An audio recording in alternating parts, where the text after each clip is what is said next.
betul ini tempat tinggal dia yang sering jualan gorengan dekat musola, Mbak? Tanya seorang lelaki. Pagi ini ada seorang lelaki mencari dia. Ya, betul, jawabku. Akan tetapi, tiba-tiba ponselnya berdering hingga pembicaraan ini terputus. Aku berdiri melihatnya, menjawab ponsel dengan pikiran bertanya, apa urusan lelaki ini mencari dia? Halo, Pak. Iya, saya sudah terima 3 gambar, tapi saya minta waktu beberapa hari, karena nggak mungkin bisa menghitung secepat itu. Lagian proyek hotel juga ada sedikit perubahan desain, Pak. Iya, Pak. Iya. Baik, Pak. Iya, akan saya usahakan. Sepertinya ia salah satu pekerja di proyek hotel dekat musola. Lelaki itu tampak kusut setelah bicara di ponsel. Pasti bicara dengan bosnya karena terdengar sangat patuh atau tidak bisa menyangga tegas. Aku alihkan netra ke kertas yang dipegangnya. Pasti itu gambar proyek bangunan seperti yang pernah aku tangani dulu kala masih bekerja. Sekilas ada rasa rindu bekerja seperti dulu. Maaf, Mbak. Apa benar ini tempat tinggal dia yang sering jualan gorengan dekat musola? Tanyanya lagi. Ya, Pak. Itu anak saya. Ada apa ya, Pak? Tumben dia dicari lelaki dewasa. Apakah anakku melakukan kesalahan hingga diburu ke sini? Dia mana, Mbak? Dia udah kembali ke rumah neneknya, Pak. Anak saya salah apa ya? Oh, nggak salah kok. Hanya saya masih punya hutang 20.000. Kata temannya, ia terburu-buru pulang. Besoknya udah nggak kelihatan lagi dia jualan. Alhamdulillah, ucapku merasa lega. Aku kira dia melakukan kesalahan hingga lelaki ini mencari. Tiba-tiba ponselnya berdering lagi. Bentar, Mbak. Saya angkat dulu dari bos, ucapnya. Aku mengangguk menjawab. Lalu ponsel itu ditempelkan lagi ke telinganya. Ya, Pak. Malam ini. Waduh. Saya minta waktu, Pak. Oh, iya. Akan saya usahakan, Pak. Iya, Pak. Setelah selesai bicara di ponsel, mukanya semakin kusut. Bisa jadi sebuah pekerjaan yang didesak bosnya hingga kelihatan agak panik. Pak, ada masalah apa? Tanyaku karena ia terdiam sejenak sambil membuka kertas di tangannya. Bahkan ia seolah lupa dengan tujuan ke sini karena pembicaraan kami terputus kala ia menerima panggilan ponsel dari bosnya. Oh, maaf, Mbak. Saya hanya sedikit panik aja. Maklumlah, desakan dari bos. Oh ya? Ia merogoh sakunya. Ini, Mbak, hutang saya sama Tia. Ia menyodorkan uang 20.000 padaku. Beneran, ini uang beli gorengan, Pak. Iya, Mbak. Aku menerima uang itu. Terima kasih, Pak. Oh iya, itu gambar bangunan. Aku menunjuk gambar yang ada di tangannya. Kertas itu sudah terlipat lagi. Namun gambarnya bisa terlihat karena ia melipat terbalik. Oh, ini nih yang didesak bos aku, Mbak.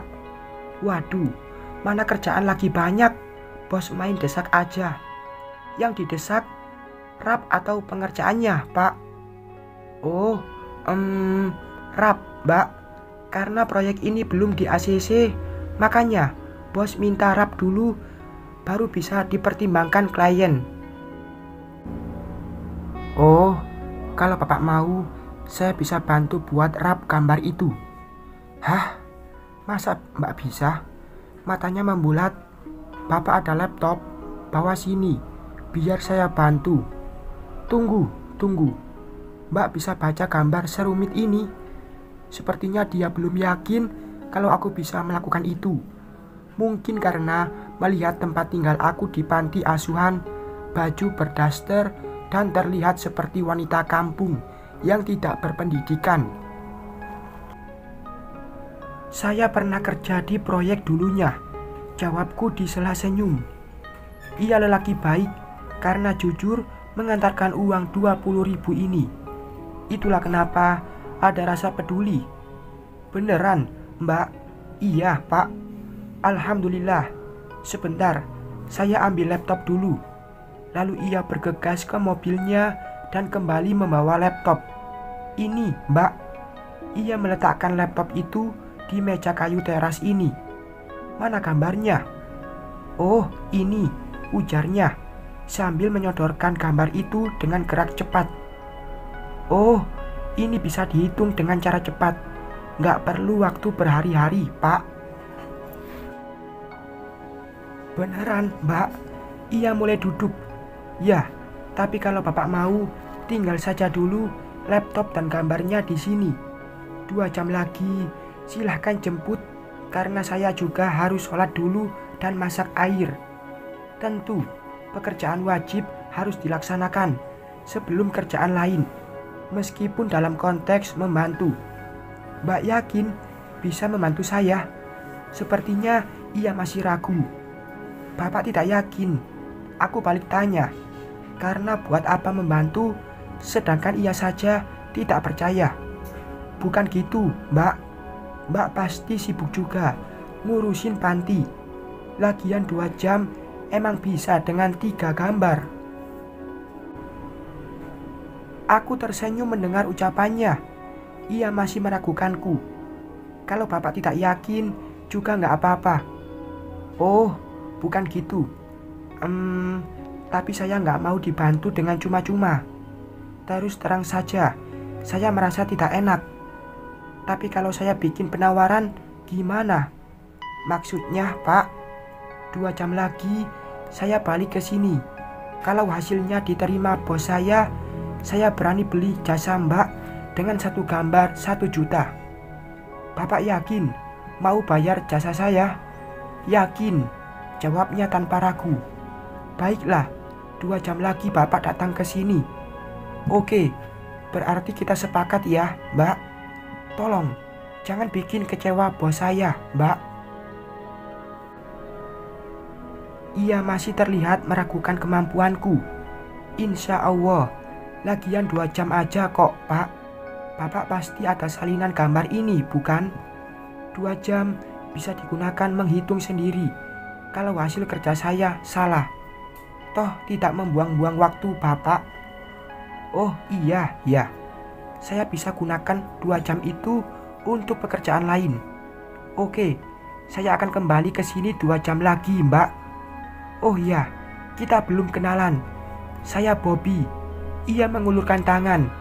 Sarah, jawabku, menyambut tangannya bersalaman. Kami tukar nomor ponsel. Semuanya aku setujui, karena ini juga bisa menghasilkan uang. Setelah sholat dan makan siang, aku fokus ke laptop dan gambar dari Pak Bobby. Teringat akan posisiku kala masih bekerja dulu. Dengan sibuk, aku bisa fokus tanpa bermenung-menung merindukan dia. Lagian, kalau Pak Bobby itu mau membayar hasil kerjaku, bisa penambah uang buat biaya melahirkan. Setelah 2 jam, sesuai perjanjian, Pak Bobby datang. Kertas dengan coretan tentang rap per gambar sudah selesai dan diserahkan padanya. Ini beneran Mbak yang bikin. Saya sudah bilang pernah kerja seperti Bapak. Mungkin Bapak Bobby ragu karena posisi ini yang biasa dipegang lelaki. Oh iya, maaf Mbak. Kalau gitu saya bawa dulu dan perlihatkan ke bos. Nanti jika tak ada masalah, baru saya bayar, Mbak. Nggak apa-apa, Pak. Coba aja ajukan dulu. Oh iya, Pak. Itu bahan dengan kualitas bagus agar bangunan kokoh. Harga bahan sesuai dengan toko online, karena saya takut harga naik. Jadi bisa dipastikan harga dengan merek bahan yang sama. Mungkin selisih beberapa ribu rupiah saja. Oh, nggak apa-apa, Mbak. Nanti saya sesuaikan dengan toko kerjasama dengan perusahaan kami. Lagian, jika hasil kerjaku tidak sesuai, ya tidak masalah. Kalau tidak dibayar, berarti bukan rezeki. Tapi aku yakin, hasil kerjaku tidak salah. Jika ia tak mau membayar, meskipun tidak ada yang salah, ya sudah, anggap saja membantu.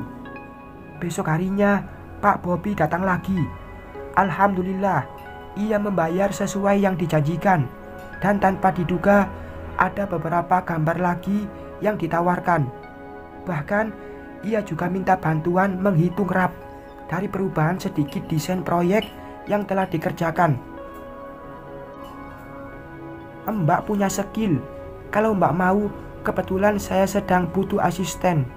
Saya bisa ajukan Mbak di posisi ini. Tapi saya sedang hamil, Pak. Oh, gitu ya. Tapi posisinya bukan buat lapangan, Mbak.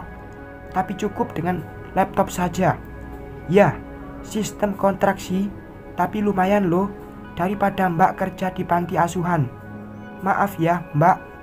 Dia pernah cerita kalau Mbak kerja di panti ini. Kalau buat wanita hamil bisa diterima, saya mau sekali, Pak. Senangnya, walaupun hanya sebatas tawaran yang belum tentu jadi.